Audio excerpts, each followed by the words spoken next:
welcome to the S.O.A.P Bible Study video series from Oak Tree Community Church in South Bend, Indiana. We're working our way through the book of Jeremiah, and we ended last time at chapter 20, or at the end of chapter 26, going into chapter 27.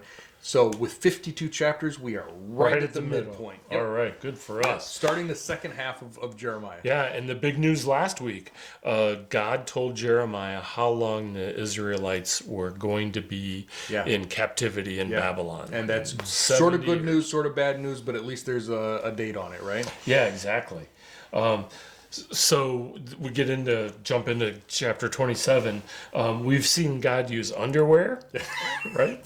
Pottery, and figs last week as images. Yeah. And now he's got a new one, right? In this chapter, he's going to use a yoke. A yoke. Yeah, so not an egg yolk, but a yoke commonly used to take two animals and make them act as one. Yeah. And it's really representative of what he's doing, too, because he says that he is yoking. I don't know if I can make a verb out of it. Yeah, right? Absolutely. He's going to be yoking Israel to Babylon. Yeah. Which is kind of wild, actually. And Babylon, of course, will be the leader. It's not like whatever Israel does. Babylon has to follow. It's the other way around. Yeah, exactly. But a great visual, and it's exactly what we saw last week too. Yeah. Where with the figs, when he said, okay, we got all these good figs, but these are actually the people that are going to be in Babylon, versus these bad figs are going to be the ones in Israel. Yeah. Where we see. So how does he make it visual? What does he do to make? Well, there's actually a yoke. Yeah. And Jeremiah has a yoke on, or at least half of the yoke. Yeah. Right. That he so wears. He's carrying this thing. So maybe like a wooden crossbeam. Maybe he puts it up on his neck, or it seems like he would be maybe carrying around something around like that. Yeah.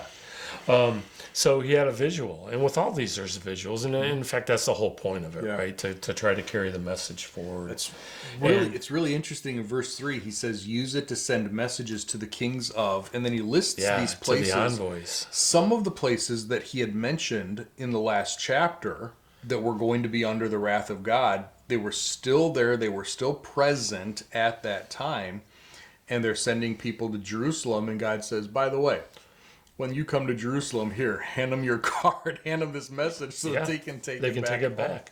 Yeah, exactly. Well, because the deal is, and we find out that God is going to say, look, Babylon's going to take you all over. Yeah. So you have two choices. You can fight them and die, or you can go into captivity. Yeah. And that's kind of the idea of the yoking part. Right. And everybody's going to say, why would I want to go into captivity? Why not stand and fight? Why am I going to do that? Why choose that option? And Jeremiah's message is because that's the only one where you live. Yeah. Exactly. Oh, got it. Okay. Right. So fight and die is the other option? Yeah. Yes, it is. So then the big question is, does God have the right to do this? Right? I mean, he's messing with nations. Yeah. And God answers this question in verse 5. He says, I made the earth and the people and the animals on it by my mighty power and great strength, and I give it to whomever I see fit. Yeah. So, yes. Yes. And at this time, I choose Babylon. This is a big theme in Daniel chapter 4, where God does... I mean, I don't know that God... for the most part, God's not micromanaging every little detail, but when it comes to world nations, at least at this time in world history, God says, I have certain things I want to have accomplished, and I'm going to have these nations or these kings be my agents to actually do it. Yeah, and we can think that it's not fair, but here's something else that is not necessarily fair, but in our favor. We have God's Bible. Yeah. Right? I mean, God doesn't tell us 100% what he's doing. Right. But he gives us an awful lot of information that we don't necessarily deserve. Yeah. Right. And he certainly doesn't have to do it. Right. But he's, he is letting us in on his story. Yeah. And we can take as big of a piece of it as we want. Yeah. So he's doing it. He's giving us his reasons why. Yeah. And I love verse 11.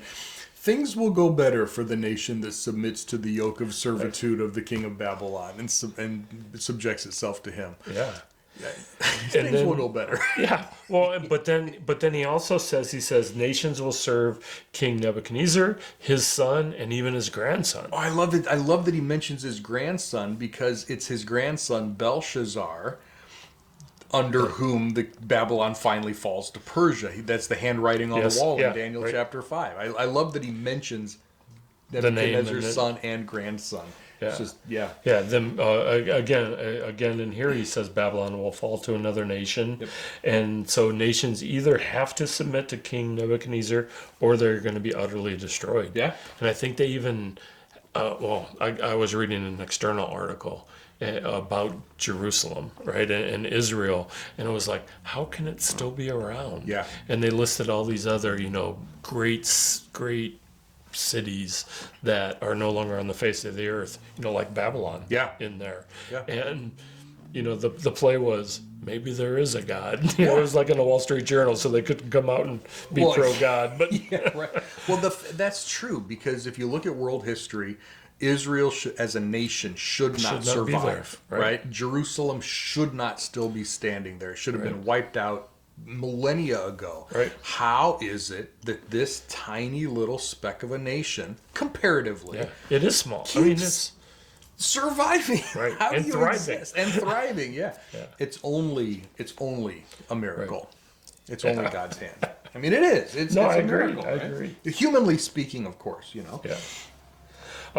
So at this point in our reading, where we're at now, I was going to say Babylon was attacked twice. Babylon has attacked twice and taken things, and the false prophets are saying, "Okay, now we're done. Yeah. We're done now." They came, they took it twice, and you know what's going to happen? In 2 years, they're actually going to give us back all our stuff. Yay. And let all the people go. Yep. And that was what the false prophet was saying. And God goes, no, that's not what's going to happen. In fact, more is going to be taken before anything is returned. Yeah. Yeah. It was kind of nuts, right? Yeah. And that's really what bleeds from chapter 27 into chapter 28.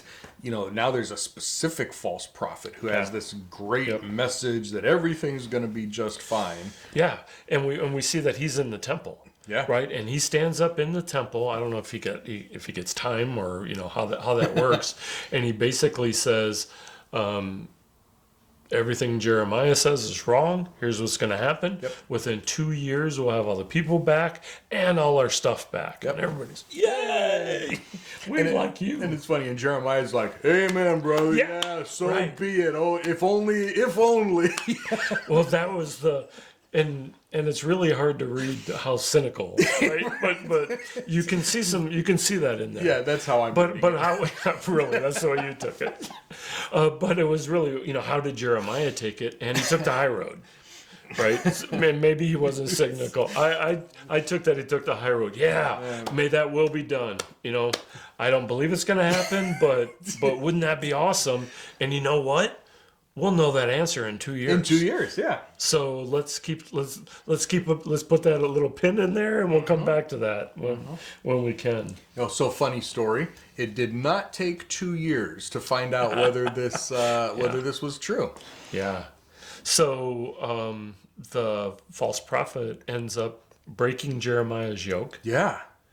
Which is right. I mean, God told him. Let's not overlook. Yeah. God told Jeremiah, "Put this on, build this thing. This is the visual." And the false prophet comes over and says, "It takes it off of Jeremiah, breaks it, whatever." And that symbolizes us coming back. Yeah. And Jeremiah left. Yeah. I had to read that like 3 times. But he left, but he did what God said. Yep. He delivered his message. It was not received. He wasn't going to be able to say, what was he going to do? He said what he had to say, so he left. Yeah. God then tells him, all right, you need to go back and tell him, that one was wood, but my real yoke is going to be iron. Yeah, this one you're not going to be able to break. Yeah. It will last for 70 years, whether you like it or not. Yeah, and again, he says that everything is going to be under control of King Nebuchadnezzar, and in a number of our places in the reading, it also says that King Nebuchadnezzar also has control over the wild animals. Yeah. Now we saw like early on where King Nebuchadnezzar kind of turned into a wild animal. Yeah. Did I give him, some special powers, or were we just talking? It's his spidey sense. Yeah, Now we right, can talk. Yeah. No, it's just he is literally like the ruler of the world. The known world. Yeah. Everything is in his power. Every decision he makes. So every even the wild declaration animals. he makes. Yeah. Yeah. All right. Yeah. All right. And then at the end of chapter 28, it says 2 months later, the false prophet died. Yeah. So they didn't have to wait for 2 years to find out whether 2 months later he's gone. Right. Or within 2 months, because it took place within the 5th month that he made this prediction, and it was within the 7th month. So anywhere from 4 to 8 weeks, basically. From 4 to 8 weeks, this dude keeled over. Right. And Jeremiah's like, huh. Any questions? Shall now be entertaining questions. All right, so we get to chapter 29, and we find that Jeremiah is sending letters. Yeah. And he's sending letters to Babylon. Yeah. And he's sending letters to the exiles. Yeah. I don't know how you address that letter. What do you do? To the exiles, right. Babylon. Or who you give it to, and how much it costs. I just got a whole bunch of questions on that, but you can kind of see it. Yeah. Well, God says there. There's going to be some guys, because there's Nebuchadnezzar in Babylon still rules now Israel. So they're sending envoys back and forth. They're sending people back and forth, and God says, "Hey, there's going to be a group headed to Babylon. Send a letter. Send a letter with them." Yeah. So he sends a letter, and his key points are, guys, you're going to be there a while, right? Yeah. I mean, he knows they're going to be there 70 years. Yep. So it's build houses, get married, have kids, stay within, the Israelites. Yeah. But live. Yeah. And especially grow. Well, especially from the within the first couple of years, they're thinking, God's going to rescue us. If they're thinking back to, the judges, they really didn't last, maybe a couple of decades, maybe 40 years, but they were in their land. It's not like they were taking exiles. Mm-hmm. God's kicked us out. Within a couple of years, we're going to come back. And so we don't want to settle down roots here. Right.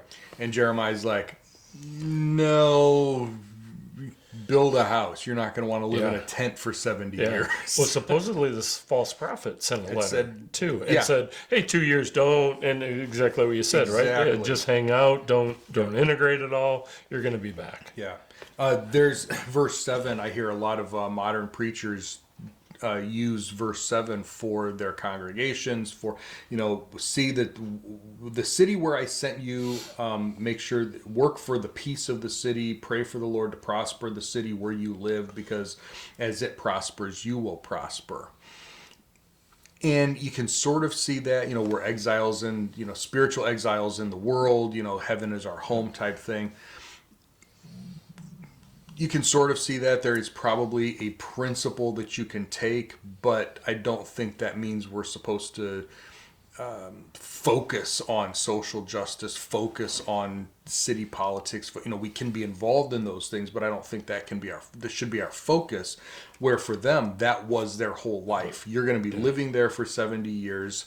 Work for the benefit of your city. They don't have another spiritual goal or mission like the church has today. I think we've got to be careful how far we take this application. Yeah. Well, and then there's 29:11, right? Yeah, a couple of verses later. Everybody's favorite. Yeah. If you just pull this out, here's what it says: "For I know what I have planned for you," says the Lord. "I have plans to prosper you, not to harm you. I have plans to give you a future filled with hope." Man, that. Woo! Everybody claims that for their life verse. How can you not want this? Yeah. But this was given to a specific group of people at a specific time, and God definitely had plans for them. Not that he doesn't have plans for us today. Right, but turns out that if you are reading verse 11, there is a verse 10. And there I might didn't- even I be didn't a bring that verse one out. 12. So in the context, it has nothing to do with us today, right? Yeah. But it would have been a great comfort to the Israelites. Absolutely. Right, to get this. Okay, Yeah. 70 years, let's... Well, because the false prophet was, in 2 years, everything's going to be fixed. And Jeremiah says, no, it's not. It's going to be 70 years. And they're like, 70 years, we're going to be here forever. Right. And God's thing was, now hold on a second. I've made promises to you as a nation that I haven't fulfilled yet. I know the plans I have for you. I know I'm going to restore you. This is only 70 years. And for you, that seems like forever. But for me, there is hope. There quick. is an Yeah. end to this. Yeah. And so there are still covenant promises that God has made to the nation of Israel that even today he hasn't fulfilled. And so the principle I think that we should be taking from here is he has fulfilled some of them. He has to fulfill the rest. Right. Right. Right.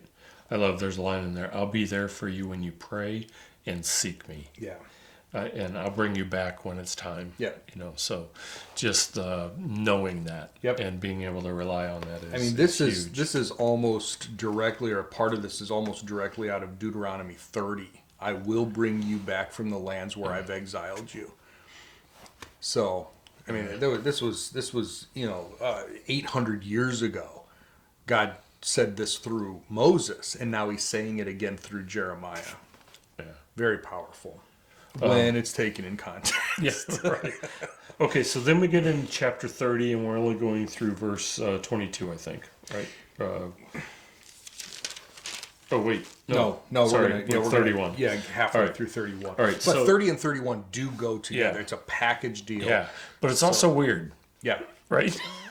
So, right off the bat, we know something important is going to happen because God specifically asked Jeremiah, write this down. Word for word. Yeah.